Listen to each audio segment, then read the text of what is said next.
It's looking good, it's looking good. Lots of sunshine, heaps of amps. Just not here, of course.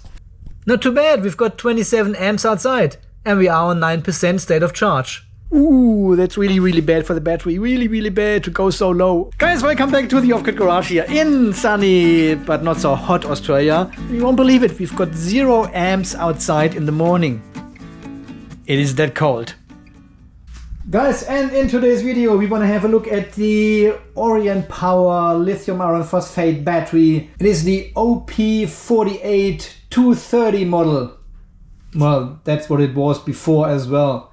Yeah, our friends from Jaki, from Jakiper Orientpower, they were so kind to send me another of their 48 volt and 230 ampere hour batteries here, a slightly upgraded model.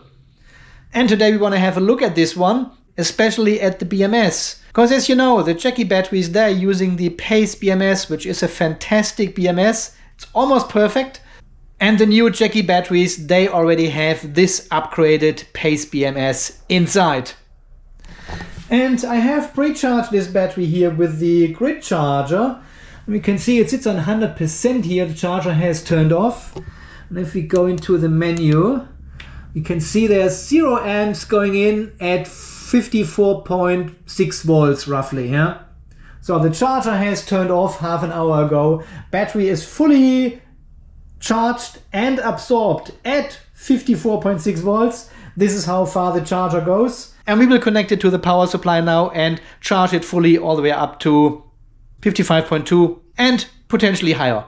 So if we take the communication cable off for a moment, we have the older version of the Orientpower battery. This is the one we have reviewed and tested in all details around almost 2 years ago. I'll link this video down below. It's a very interesting battery. I'm a big fan of the Jakiper Orientpower batteries. Very high quality and very nice build inside. They make these server rack batteries with the front handles, 2 positive, 2 negative terminals. All the communication ports, display, a big 250 amp circuit breaker. And here in direct comparison between the previous model and the newer model, there's almost no difference. Yeah, the only real difference is the ADS or dip switches here, which are now 6 dip switches, while the old one had only 4 dip switches. So you could parallel 16 of these batteries together, while here we can parallel 63 batteries. This in itself is an interesting feature here for the Off-Grid Garage, for sure.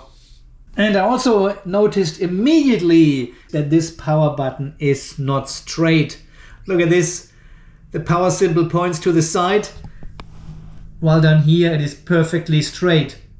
Hey Jackie, what is going on? Here in the menu not too much has changed. The main functionality is still the same as in the previous battery or previous model of the Pace BMS, I should say. Cell voltages, cell capacity.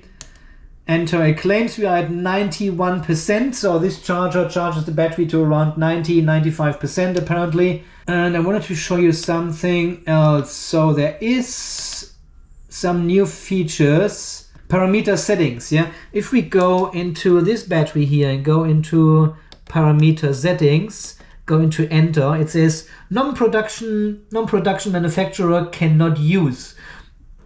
Yeah. If I go in here and go in enter, I get actually more details now. I can see the current protocol, which sits on Victron for the CAN protocol, and the 485 protocol sits on PylonTech. Yeah. And I can also change these settings here directly from the display. So if I have a different inverter than Victron, I can go into the CAN communication and select the Growbot, click on enter, confirm with yes, and bam. If we go into the current protocol, we can see now we are on Growbot. So we can change the inverter protocol for CAN and RS485 directly on the screen now. There's something new. And there was something else, I think it was here in system settings. Yeah, this one actually shows you now a, I believe, firmware version, while this one down here, enter, showed you only the baud rate, which is still visible here as well. But this one also shows you now a firmware version or something. These are the only differences between the two BMSs from the outside, but of course there's more under the hood. Both of these are Pace P16S200 amp BMSs, But the new one here has two major advantages, or main features, I would rather say. The Pace has now Bluetooth functionality and a mobile app, as well as Wi-Fi connectivity. Yeah, and you can control, monitor and change settings via the mobile app from anywhere on this planet, as long as you have got internet connection and this battery is correctly connected to Wi-Fi. So once we open the app, it gives you two options. One is the local control via Bluetooth and the other one is the remote control via Wi-Fi. If we go into the local control, it scans for the battery and why is it not showing up anymore? This used to work. Well, I have to admit, they gave me a new app software because the other one was a bit buggy and crashed all the time. But this one doesn't seem to find the BMS anymore via Bluetooth for whatever reason. Let me restart the BMS here. Start it. Here it comes straight away. PC692C. It has the MAC address and a serial number. We click on it. It says connecting. It says connecting. Come on, really? Okay. It seems like the Bluetooth functionality is somehow broken. Yeah, I'm not sure what's going on, but Bluetooth functionality and connectivity does not work anymore for this BMS. There seems to be something wrong with the app. As I said, they fixed it because it crashed all the time, but now it doesn't find the BMS anymore. Only after a restart. If I do that and turn it back on, there, it immediately pops up, but it doesn't connect anymore. Oh, get version info. We go a bit further. Oh, we are connected. Okay. There's something going on with this app. I will report this back to Jaki so they can get this fixed. All right. Welcome to the dashboard of the Pace BMS. We've got the state of charge up here, current, voltage, and you will see all the numbers are stated in milli something. You know, we've got milliamps, millivolt down here. We've got milliampere hours. Just a percent is not millipercent. So this gives you the usual information about the battery, capacity, state of health, how many ampere hours have been charged and discharged to the battery. And that's interesting because I charged it, but it doesn't show any charge capacity here. It still sits on 0 milliampere hours. Another bug. Then it gives you the highest and lowest cell voltage and the highest and lowest cell temperature, or at least one of the 4 temperature sensors inside. Down here we can go to history data. Not sure what this means. This actually records if there was an alarm and when. So it's a bit of a logbook, very helpful. Parameter settings. Here we can go into the, for example, charge and discharge overcurrent function. And we can set the charging overcurrent alarm to 110. Yeah, and then here at the top you click on the save button. It's asked you for a password, which is BMS12580. Click on confirm and it says operation successful. Yeah, so you can actually change all the parameters and settings in the BMS now via the Bluetooth app. And I'm not going through all the information here. We do this later on the computer because I want to show you something there. You also get a device information, so you can see the software version, hardware version, BMS production information, serial number, pack information, BMS time, and the CAN protocols can be changed here again. Victron CAN, successful, boom. Yeah, so that's pretty cool that we now have a Bluetooth connection to the Pace BMS and don't need to rely on the computer software anymore. But if you are not at home, for example, you click on the remote control and it actually probably wants you to, it verifies the account. I'm still logged in. So of course, when you do this the first time, you need to create an account with an email address and a password. And you have to connect the mobile phone to the same internal LAN as the battery will be on. And afterwards, the wizard walks you through the setup of the Pace BMS to your Wi-Fi and also connects then the app to the battery. So you basically bind your battery to your account. And this all uses a cloud service somewhere. So the setup and configuration of the Wi-Fi is very easy and straightforward. And then the BMS shows up here in a list and is available for you to connect to. Yeah, it's linked to your account now, so nobody else can use that. So, and then it connects to the battery in the same way it does via Bluetooth, just via Wi-Fi now. Shows you all the information, exactly the same data, parameter settings you can go in. Of course, everything takes a bit longer because it uses now the cloud service from Pace BMS. And you can also set here temperatures, 50 degrees, safe. It's asking for the password, BMS12580, confirm. And operation successful. You have successfully changed this setting now remotely. So you now have full access to the Pace BMS via Bluetooth and Wi-Fi, but as you have seen, the app is still a bit unstable. Sometimes it still closes itself when you click on something. And we have also seen connecting via Bluetooth does not require any passwords. So even with a local Bluetooth connection, everyone with the Pace BMS app could connect to your battery and change parameters. A similar concern is, of course, using the Wi-Fi for this purpose because whoever got access to this account has full control to your BMS. Yeah, remember, the BMS is your safety device in your solar battery storage system. And if someone changes parameters and settings in your BMS on purpose, this is a huge risk and can be potentially very, very dangerous. When you create the account for the Wi-Fi connection, there's also no option to sign up for a two-factor authentication. So the account is only as secure as your password and of course as secure as the server is there. Whatever cloud service they provide, if this server gets hacked and the information leaks, someone will have access to a lot of BMSs. Oh wow, this was potentially the shortest time lapse here in the history of the Off-Grid Garage. Okay, we want to have a look inside of the battery as well and see if we can spot any upgrades. There we go. Oh, nice and beautiful. Okay, first thing I noticed is there's no insulation material here in the back of the lid. So all these battery terminals are immediately accessible and exposed when you take off the lid. While as we have seen other batteries, they have some sort of insulation epoxy material here at the top to isolate all the open contacts. So this looks all very, very nice and tidy. I'm a big fan of these batteries here. We've got flexible. We have to see it for sure. Yes, they are flexible and has a flexible part here in the middle. So if the cells are moving a bit, this one actually compensates for any forces. All the battery terminals, they have a mark on the nut. So they have been tested and torqued. All these balance cables are nicely going into this metal duct on both sides, which gives the overall appearance and look of this battery a very nice touch and finish here. Yep, there is some insulation material under these metal rails, so they don't have any contact with these cells. I'm gonna take one of these rails off and have a look inside.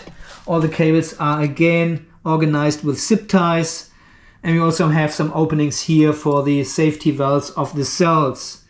And I can see a QR code peeking out over there. Really want to scan one of the cells here and see what they have. But I think these are EVE LF230s. We've got EVA tape in between the cells, compression plate. We've got the big 250 amp circuit breaker here at the front, flexible bus bars connecting everything back to the outside terminals. BMS sits here at the... Now the BMS is actually mounted with these longer standoffs directly to the front panel. And this is a huge BMS. It goes from here all the way to the other side. Wow, that is huge. We've got 2 times 4 gauge wire. Let me quickly look this up. So 4 gauge wire means 20 to 25 square millimeters. And here a 25 square millimeter cable can carry around 100 amps. So with the double 4 gauge wire here, we have a carrying capacity of around 200 amps. Silicon wires can carry a tiny bit more, under the sacrifice of a higher temperature, of course. But who wants higher temperatures inside your battery? So 200 amps, and we have a 250 amp circuit breaker here in this box. This does not match. And we've got 2 screws from the underside, which I always hate because I'm stacking up these batteries. Not too much. Okay, we have to take off some of the bus bars here. Potentially I take off the positive and negative here, so we've got everything disconnected. Disconnecting the positive to the BMS first, and then take off all the balance cables. That's the order you should disconnect it, and then we can disconnect the negative here as well. All right, and then we want to see if we can. Oh yeah, it just comes off. Ooh, look at these long cables here. That is cool, I like it. How many batteries have we seen here where the cables were so short that you couldn't reach them? But here, look at this. This is 0.5 meter double 4-gauge wire. Well done, Jackie. Like it. And here's the beast. Oh, I think this is the Wi-Fi antenna here. It's just glued onto this ribbon cable. But there's a small connector here. I think this is either Wi-Fi or Bluetooth. Apart from that, the BMS looks the same as in the previous version of the Jaki battery. What I noticed is that all these other screws, they don't have any check marks. Not the ones here on the BMS, not these ones, not these ones. None of these screws are actually torqued and checked, apparently. There's nothing. Only the battery terminals are checked, but not the ones on the BMS. Right. Another small but important quality issue is the BMS is actually loose. On these 2 sides you can see the screw is actually not all the way in. Here at the top it is, but not at the bottom. So this, yeah, hasn't been checked. Oh. And if I try to tighten this screw here, look at this, how it wobbles. Well, we take it off anyway. I want to have a look at this communication board down there. Okay, there's nothing on the communication board itself, but there is potentially a Bluetooth chip here on the display on the back side. So this could be a similar construct as we have seen in the Seplos BMS with the version 2, the 10E BMS, which had the Bluetooth chip on the actual display, and you could just replace the display from a non-Bluetooth display to a Bluetooth display, and then you could access all the settings and parameters in the Seplos 10E version 2 BMS as well with a mobile app. So this could be a similar thing, and I think we've seen here the antenna for the Wi-Fi. Yeah, someone didn't put in the screws here straight, and now I think the thread is totally damaged. So I have to try to take this off. The same over here. You can see how the screw is wobbling. Okay, there's a bit of a quality issue here. But again here, no marks on any of these cables. So they're all tight, but there is no mark, which I would like to see. Yeah, I can definitely see what's going on here. So you can't get this screw into the standoff anymore. Something is not right with either the screw or the standoff. And whoever fit this BMS here just left it as it is. Yeah, didn't bother that there's a problem. Yeah, it looks like the thread inside the standoff is damaged and the screw doesn't go in anymore. Just using a hand tap here and re-thread the standoff. Let's see if this actually works. Oh, beautifully. Okay, that is repaired. I get the other one as well. And while I repaired these 2 threads in these standoffs, I also discovered the actual display. Look at all these screws. Look at that. They're all only half in. I think they are too long actually, because these standoffs here, they are not very tall. And I think the screws are just too long. The same for the communication board. There, look at these screws. Everything is loose inside.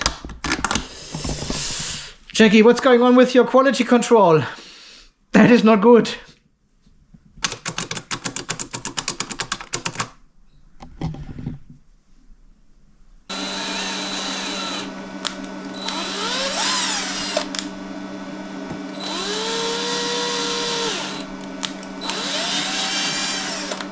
Alright, I think I got this all fixed up now. I had to re-tab all these threads inside these standoffs here. And I used also shorter screws for mounting the display to the front panel.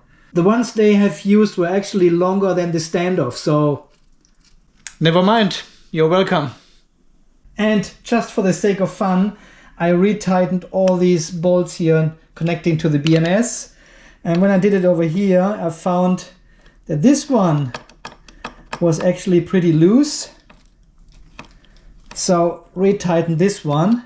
And then I tried the other one here. And this was actually so loose that I could turn it with my hand. So these two were so loose, potentially dangerous. If there's no mark, they are not checked. So, and now while we are in here, I've taken off these two screws here for the terminals. So we can take off the circuit breaker and have a look at the settings and also check these screws here because they don't have a mark either. So this is a chinned 250 amp circuit breaker. It's for 250 volt DC and the interruption current is 50 kiloamps, so that's perfect. That's a nice breaker. I just wish they would make them for 200 amps or even 160 amps. That would be much better for this battery and the cable size they selected.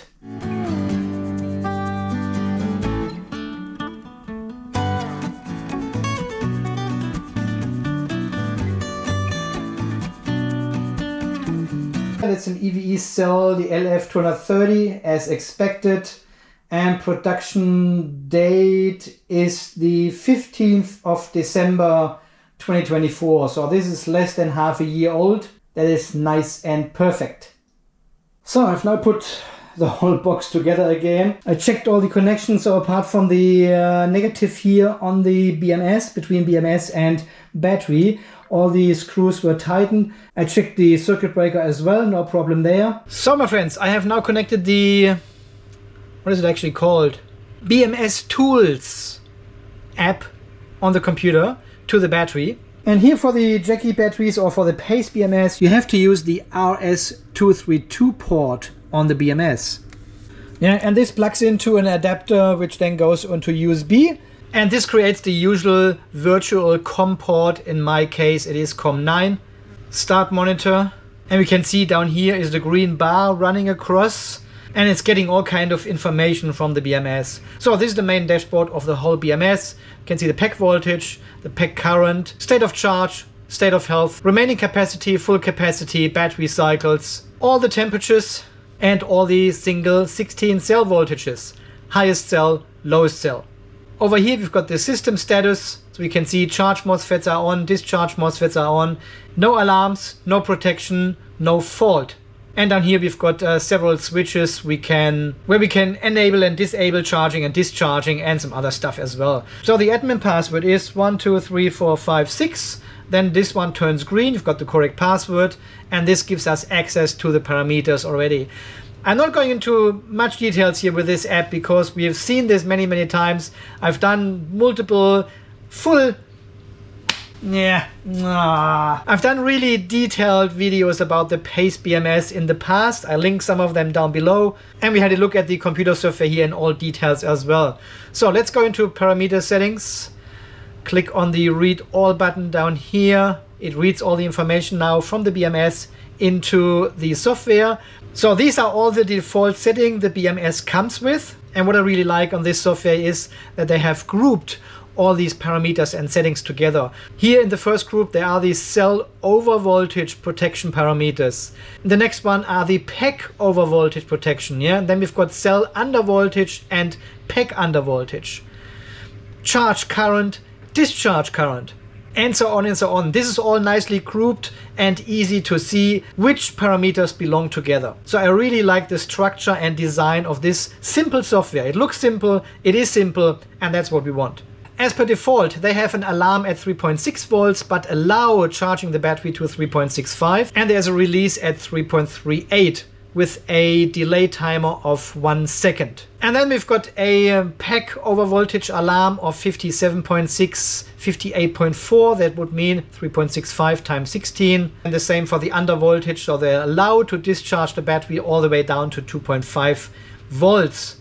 This is perfect for our discharge test we want to do very soon. And here we've got the temperature, so we are not allowing charging the battery below 0 degrees Celsius. Perfect. Balance threshold is 3.4. I would change this one to 3.45 as per our standard. And the balance delta sits on 20 millivolt. I think we can, oh no, we can't. Okay, 20 is the smallest we can actually set. Okay, fair enough. So we cannot balance this battery further down than 20 millivolt. Not a big deal, but you know, why would you restrict this? Just go down to 5 millivolt. So, and then one of the most important settings here for this BMS is the pack full charge voltage. It sits on 57 volts and also a pack full charge current. These two parameters define the point where this BMS resets to 100%. So I need to reach 57 volts with my battery voltage at least, and the current needs to be smaller than 2 amps. And only then the BMS resets to 100%. And this works really well. And interestingly, this is also your RCV, your requested charge voltage. 57 volts here will be sent to your inverter and tells the inverter charge to 57 volts and then go into constant voltage mode. So, okay, let's change this one here to 55.2. Yeah, we can leave 2 amps here, that's fine. And we also have a state low charge alarm of 5%. I think it's only an alarm. I don't think it triggers anything. I can't really remember. It is so long ago since we tested this BMS here. Yeah, we want to change this one here to 100 amps because this is your CCL, your charge current limit. This is what gets reported to the inverter as well. And the same here, the discharge over current alarm. We set this one to 100 amps as well. Yeah, so and once you did all your changes you want in your parameters, you click on write all and send this all combined to the BMS. You also have an import and export function here, which really should be standard with these programs. So reading all these settings for the capacity, it seems like this is a 230 ampere hour battery, but it was actually tested at 234 ampere hours almost. So let's see if we get these 230 ampere hours or even exceed it slightly. Battery cycles are on 0. You can change this here manually as well and write this back to the BMS. So all these standard parameters here are nicely set. You don't need to change too much and it is all well pre-configured. Okay, we also want to set 55.2 volts here. We set this one to 21 amps maximum. And now we have to connect the cables here to the battery. Yep, positive over here. And the negative over, oh, stop. Always use a precharge resistor. Always want to precharge your... Even then there's a bit of a spark. But not as much as if you would connect them straight away. That is so scary shit every time. Alright, I have already prepared the smart shunt and the Peter inverter here. 48 volt to 230, 3.5 kilowatt, one of the best standalone inverters out of the market. Link down below of course, as well as the Victron smart shunt here. Connected the negative to the smart shunt. Output of the shunt goes to the inverter and inverter connects straight away back to the battery. I have connected the power supply on the other side of the smart shunt because I want to reset this one and then see how much energy we are actually charging into the battery before it is full. Because we have pre-charged this battery here with this power supply to 54.6 volts and 0 amps, so fully absorbed at this voltage. But how much energy is actually missing before we hit 100%? The BMS claims we are at 91% now. Could be true, but we will see. Okay, smart shunt test, down here it is. Okay, here we go into the history. We reset everything to 0 and now we turn on the power supply and we should see a nice current of 21 amps going into the smart shunt. Why did I go out of it? Oh, 16.8 only. So there is a bit of voltage drop on these cables obviously. The power supply already shows 55.2 volts. But the battery is only on, what is it, 54.9 volts, yeah? So 300 millivolt lower. That's why we charge only with 10 amps. Oh yeah, this one is counting down, 279.8. So we started with 280 ampere hours. Yeah, and now we are already down to 279.7, so 0.3 ampere hours so far. And we are already at 55.06 volts at the battery level here. We can confirm this here with the BMS as well, 55.05. 55.08. So we are 20 millivolt lower, 3.98 here. The current is almost the same. And we are at 97% now state of charge. Okay, so once we hit the 55.2 volts and the current goes under 2 amps, these are these two settings here, the BMS will then show 100% state of charge. So you can define the fully charged status of the battery with these two parameters. Okay, 55.12 we have, and the current tapers off to 2.5 amps. And we can also test how far this BMS can actually measure. All right, do we have a deviation somewhere here? No, we don't. Oh, that is strange. We don't have a delta anywhere in this software. And let me open the previous version of the BMS tool, the 2.03, because I think this one has actually delta. Yep, it has. So let's see if this one connects. No, it doesn't. Amazing. Okay, let's try this one. The BMS tool 2.5. This has a delta as well. Okay, COM9. Open. Yep, this reads it. Nice.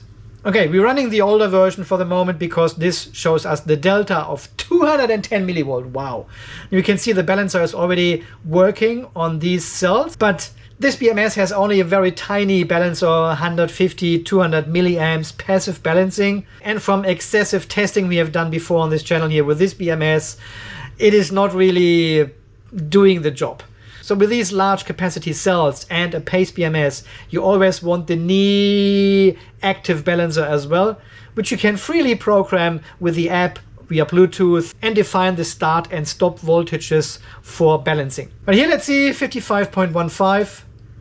See, and now again, because we don't have any communication, of course, between the adjustable power supply here and the BMS, yeah, the power supply sits on 55.2 volts for quite a while now. But the battery obviously is a bit lower because of the voltage drop of these cables and slightly inaccurate measurements. And if you have a good inverter and have communication established between the battery and your inverter, the inverter would now slightly increase the voltage until the BMS actually shows 55.2 volts. Because this is the really important voltage, yeah? Not what your charger or the inverter shows, but what's measured inside the battery. This is your pack voltage. And here in this case, we may never reach the 55.2 volts because there's always a small difference. So the BMS will never reset to 100%.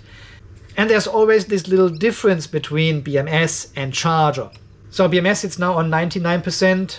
Okay, let's give this a few minutes. And in the meantime, I'll connect the extension cable to the inverter, plug in the vehicle, and we are ready to go for the big discharge test.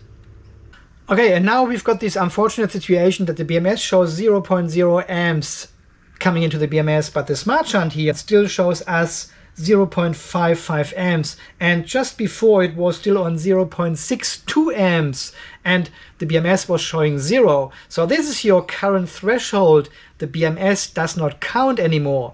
And 0.6 amps is actually quite high for a BMS. Unfortunately, the smart shunt has reset to 0.0 ampere hours now because we have hit 100%. And it has actually deleted my old reading, but it was less than 0.5 ampere hours from 54.6 volts fully absorbed to 55.2 volts fully absorbed. Half an ampere hour. Forget it. So this actually means that this grid charger fully charges the battery at a very low voltage. And of course, the absorption time is crazy long. This could take hours. You can see the current actually coming down over time, and it could take half a day or even longer until the current really goes to 0. But yeah, apparently it is almost fully charged.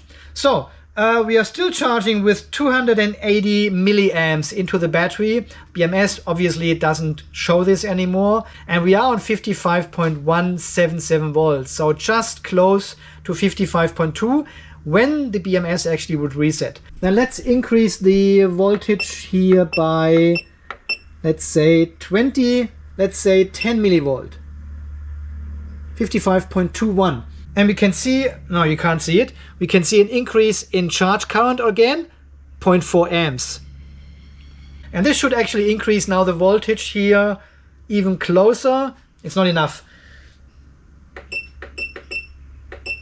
Okay, 55.22 volts. Okay, here you can see it again, 0.6 amps, but there's nothing here the BMS actually registers. So this should now fully charge the battery to 55.2, and as soon as this one hits 55.2, the current is already under 2 amps. This one should actually jump to 100% straight away. So let's see if it does it. Geez, I think I have to increase the voltage again by 10 millivolt. 55.23 volts. Otherwise it takes forever. 0.6 amps now again. Come on, let's see it. 198. That is 55.2 volts, 0 amps, and this one should actually now... Maybe it takes a few seconds? Or maybe it needs to go over 55.2 volts, we don't know. 55, now we are over 55.2 volts. Still no reset. Why is it not resetting to 100%? We have met both requirements. And it looks like the balancer is actually off as well. Because we are not charging anymore, maybe? Deviation on 197 millivolt. See, that's why you always want an active balancer like the knee in these batteries here with passive balancing. I mean, this is so 80s. Okay, let's increase the voltage anyway to... What is the highest? 3.58 already. Ooh. Okay. Let's go to 55.6. Ah, the state of charge has now jumped to 100% all of a sudden.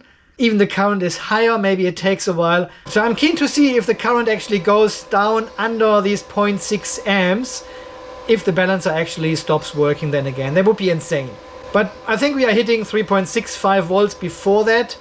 And this will be the maximum pack voltage we can reach with this pre-assembled battery. That's how it came, yeah? We've got 250 millivolt deviation. That is a lot at 55.5 volts. Ooh. There's a bit of an imbalance going on in this battery. 3.64. Let me come down with the voltage just a tiny bit. 55.5 volts. Yeah, current goes to 0. Balancer is still working, or is it not working anymore? Well, we don't know. 750 milliamp into the battery. So at the moment it looks like the balancer is still working. But is it really? Ah, here we got 0.6 amps. 253 millivolt. Is it going down or is it going up? So it is only balancing all the cells above 3.45, which are actually quite a few. 1, 2, 3, 4, 8. Half of the batteries are over 3.45 already. Current is tapering off.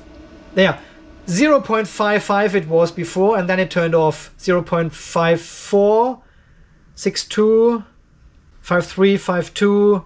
So between 0.5 and 0.6 amps it turns off. So you would be able to fully charge the battery to 55.2 volts and then let it sit there for a while, maybe overnight with the power supply connected. And the passive balancer may have a little chance. What is the lowest cell here? 3.39. There could be quite a few ampere hours missing actually. And it can take a long time for this balancer to balance out a 230 ampere hour battery. So the difference is neither increasing nor decreasing. But let's charge a bit higher and see how high we come before cell number 16 is hitting 3.65, which is already at, and it is already at 3.64. So I'm not expecting anything crazy here. 55.6, I'm telling the charger. Ah, there is a bit of imbalance in this battery here. There we go, 3.65, and now we have a cell overvoltage protection situation here. The charge MOSFETs have turned off the charger. There's 0 amps going in, but we are still allowing discharging, and this is exactly what we are doing right now. Okay, let's and we do a reset here again. Yep, and I want to check. We can't check the parameters in this software here. I don't know why they need 3 different types of software to get everything done. This one shows the voltage difference but doesn't have any parameter and settings. So we have to go out here and have to go back into the 2.4. But this one doesn't show us any voltage difference here for whatever reason. All right, I just wanted to check here again. So we're going all the way down until one cell hits 2.5 volts. The pack voltage should be at 40 volts then. So we've got the 40 volt pack under voltage protection in the BMS. But one of the cells will hit 2.5 before that, I guess. So just for the sake of testing here, what is the lowest cell? Cell number 15 and cell number 16 is the highest. So I just want to see if cell number 15 is actually the lowest when we discharge this battery now. Okay, I think everything is set up. I turn off the charger here. Can turn on the inverter. Okay, I've plugged in the vehicle. We are already discharging the battery. What is the current? Turn on monitoring here, 22 amps. Okay, I have to increase the charging speed in the car a bit. It's on 6 amps at the moment. We want to discharge this battery with 0.2 C. So 230. So 10% would be 23 amp, 20% would be 46 amps. So we need to increase the charging current here until we see 46 amps here in the battery, in the BMS. 8, 9, 10 amps.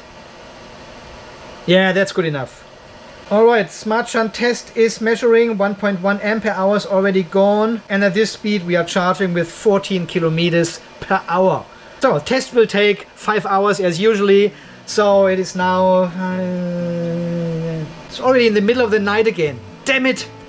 Alright, anyway, you've got a fantastic afternoon, evening, early night, and then we see us again for the result for the discharge test of the Orientpower, the Jaki 230 ampere hour battery.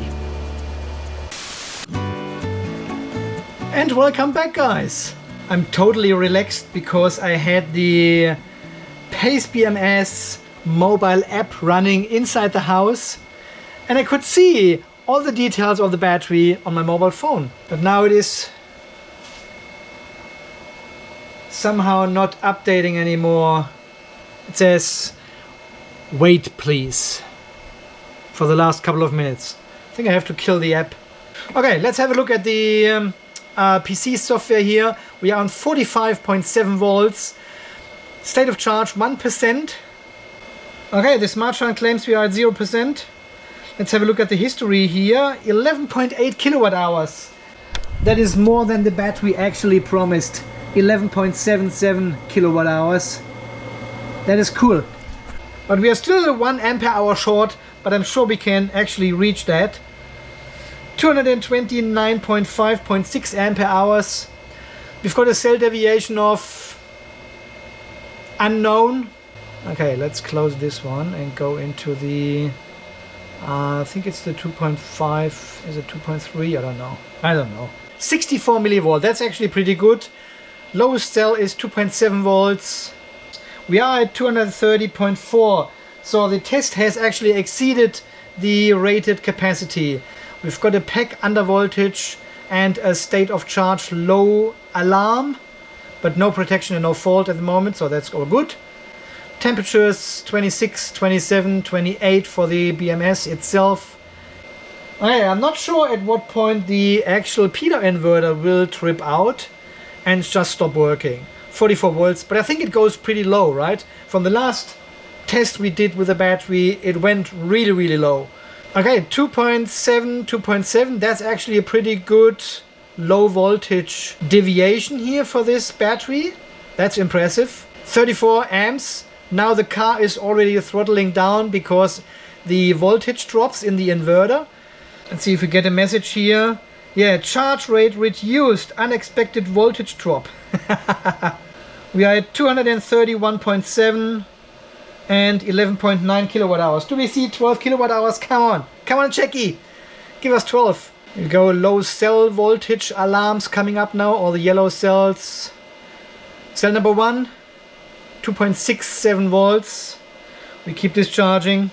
Is it the car, the inverter, or one of the cells which actually disconnects the whole show here? Do we see 12 kilowatt hours? I don't think so. I don't think we do. It is very close. 2.6, 43 pack voltage. Deviation outstanding. That is really good. Oh, I can hear the fan of the inverter running really hard. 2.61 volts in the BMS. Still hanging in. Look how balanced they are. That is at 42 volts. Crazy. 12 kilowatt hours. Yay. Jaki for the win. Under 42 volts now. Nobody does that. Nobody does that. There we go. That was not the BMS. I think it was the inverter. Yeah, we don't have... Or maybe the car actually shut down. Charge rate reduced, unexpected voltage drop. Charging stopped due to large voltage. Okay, the car actually has stopped discharging. There would be a tiny bit more capacity in the battery, but come on. We are under 42 volts. Nobody does that. So we have actually charged 76 kilometers into the vehicle. So 12 kilowatt hours, 233.1 ampere hours of capacity. So that's actually pretty good. Okay, well, I got you here. The mobile app is actually not that great. It seems like a bit unfinished or so. And you can see here some of the data is actually missing. The cumulative, the overall charge and discharge capacity is not even counting 0 ampere hours.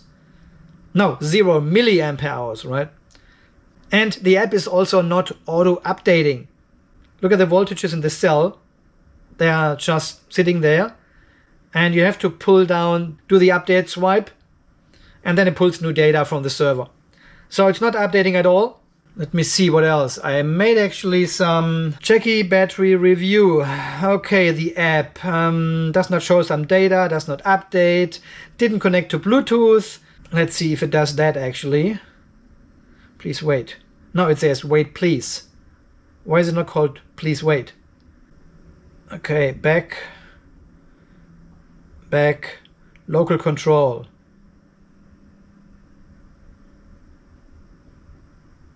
See, there's no Bluetooth anymore.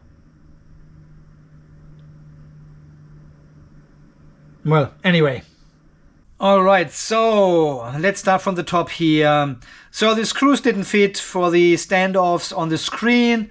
The screws were crooked, they were not straight, they were on a lean and pushed in. Some screws were loose for the comms board, display and BMS. Far more concerning were the 2 loose screws on the flexible bus bar from the BMS to the main negative of the battery. Some screws, bolts and nuts not checked or marked. So the app didn't connect to Bluetooth, as we have just seen. The app doesn't update data automatically. You have to do the update swipe all the time. The app does not show data for the overall discharge capacity and charge capacity. So honestly, what is it worth to have this Wi-Fi? The BMS connects to your Wi-Fi at home. Then it connects to a server somewhere in China or wherever. What kind of information does it send? And why do you need access to your BMS if you are not at home? I mean, that the Pace BMS has now Bluetooth access, that is great. Even it doesn't quite work with the app now. But this makes life a lot easier than turning on your computer and starting the software and connecting via RS-232 and all this kind of shit. Bluetooth, so much easier. But Wi-Fi, but how often do you go shopping and then realize, oh shit, I have forgotten to change my over voltage protection in my BMS. Doesn't matter, I do it quickly from the mobile phone. I mean, the BMS is a safety device, yeah? It should be handled with care. You need to pay attention what kind of settings and parameters you set, because this device protects your battery. So you certainly don't want to be somewhere else and do it on the run while you are doing other things, going for a walk at the beach or going shopping or in the car or wherever. So I personally don't see the need for a Wi-Fi connected BMS just for remote access. Wi-Fi is fine if you can connect Home Assistant or any other system which reads the information from the BMS and displays them somewhere on a screen. But remote access, I don't know.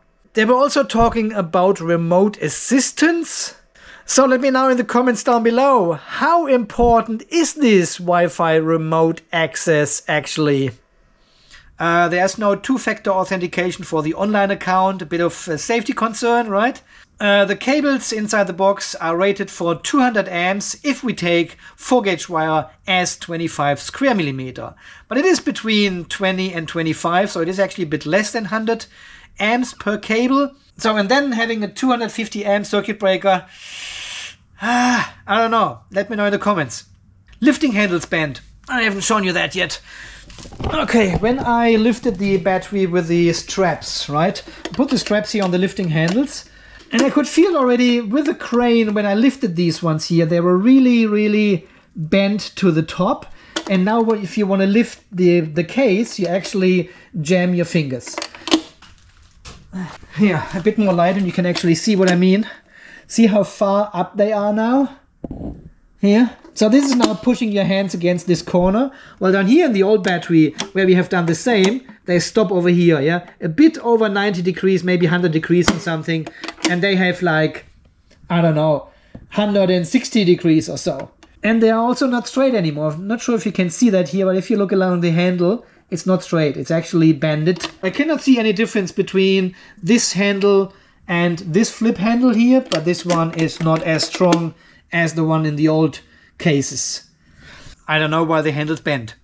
The cells seemed a bit unbalanced, yeah. Maximum voltage was around 55.6, 55.7 volts before the first cell actually reached 3.65 volts. So this could be improved a bit if you top balance the battery before you ship it to a customer. The Pace BMS does not work with older Pace BMSs in other batteries. So this is the newer version of the Pace BMS inside this battery box here, yeah, with the Wi-Fi and Bluetooth connectivity. This one will not talk to this battery here. I already complained about this and they said, no, this is not compatible. They are not talking to these ones anymore, which is really, really bad. Because if you have already one of these older batteries here and you are a good customer and want to have another one, want to top up your overall capacity at home, they are not compatible. Yeah, the BMS does not talk to each other. They're working on a firmware upgrade for the newer BMS version now, but I'm not sure if this will be actually a public firmware or just for me, for testing purposes here. But at the moment, no habla. And honestly, why is this not tested in the factory at Pace BMS already? Huh? It's one company. They should ensure the newer BMSs work with the older versions in terms of the communication and data exchange. But the documentation for this new battery is not available yet. The documentation you can find online is still for the older battery. There is with no word anything mentioned about Bluetooth or Wi-Fi. And last but not least, should I mention the crooked power button in here? Quality control. Well, overall, the circuit breaker they are using is great. Yeah, it has a very, very high breaking capacity of 50 kiloamps. That's 2.5 times a T-class fuse.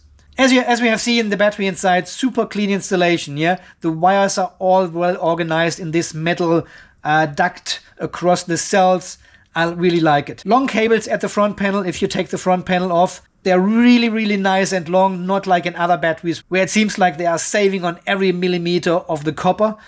Here, they are nice and long. Then here on the positive side, the Pace BMS works actually okay, except of the passive balancer, but we can nicely set a voltage and a tail current for when the BMS resets to 100%. So this works better than in most other BMSs, except of the JK. And the Pace BMS, despite the upgrade to Wi-Fi and Bluetooth, we are still missing a float mode. Yeah, once you charge to your 55.2 volts, this one doesn't change the voltage. Yeah, you keep your batteries on this high voltage for the rest of the day until the sun goes down, basically, and this is not great. Yeah, the Pace BMS is not bad actually, but after going through all these hoops with G-Kong to make the JK BMS to what it is right now, with having the charge cycle, including absorption and float timers and the relays we can program, plus all the other features we have implemented over time, the Pace BMS actually seems a bit outdated. And we are reaching the rated capacity of 12 kilowatt hours. It is rated with 11.77 kilowatt hours. And we have reached 232 ampere hours. 230 is rated for these EVE cells. So that's a good outcome, but it's not super great because we know from the MB30, MB31, we can reach far, far, far higher capacities with the newer cells. And these ones here, they just make it over the rated capacity threshold. It is good, but it's not outstanding. So my friends, there you have it, the new old Orientpower Jaki battery, 230 ampere hours. Quite a bit of quality issues now than we have discovered with the battery 2 years ago. So I'm not sure what's going on at Jaki, but they need to get this sorted. And guys, I must admit, I'm really disappointed with Jaki this time. The first test 2 years ago was really good, and this battery was a prototype. Remember, they sent me the very first production battery of the 48 volt 230 ampere hour model, and it had some small issues which they rectified later with upgrade kits, but overall the whole quality was much better than now with this one. Jaki, what are you doing? So, and what about the price for this battery here? Well, how about you taking 30% off? Yes, that's 30% off this battery at the moment. Huge discount, but unfortunately only for Australia. I'll link all this information how you get the discount code down below and on my website as well. If you have already Jakiper batteries and want to connect one of the new ones here, I will share the new firmware as soon as it comes out and I have tested it, just to ensure everything works between the newer BMS and the older BMS.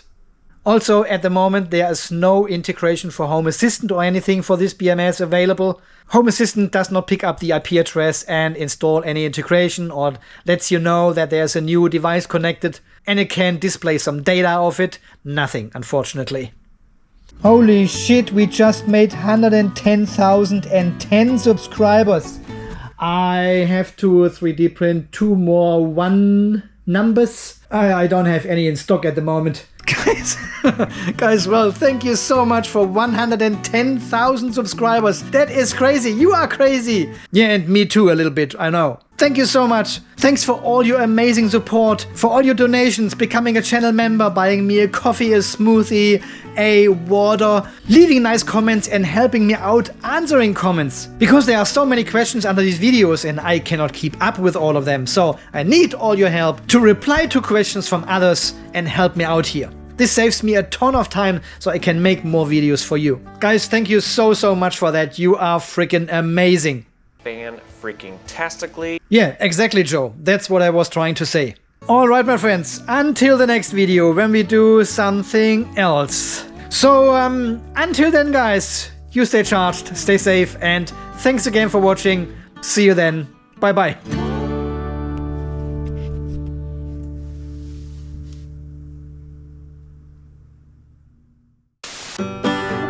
So what I totally forgot to check about this battery yesterday when we had it open, where are actually the temperature sensors for the batteries? Yeah, it has one environmental temperature sensor somewhere in here, one for the BMS itself, for the MOSFETs, and 4 for the battery. But where are they? Well, you can spot them from here. Yeah, they are sitting here on this metal duct above the batteries. So they measure actually the temperature of this metal duct. One here, one there, one here, one there. This is of course complete rubbish. This is the worst location you can actually measure a battery temperature. I mean, come on, that is really bad. I'm not sure, I have to check on the other smaller battery here of the Jaki battery, where they have installed these sensors there. But this is an absolute no-no.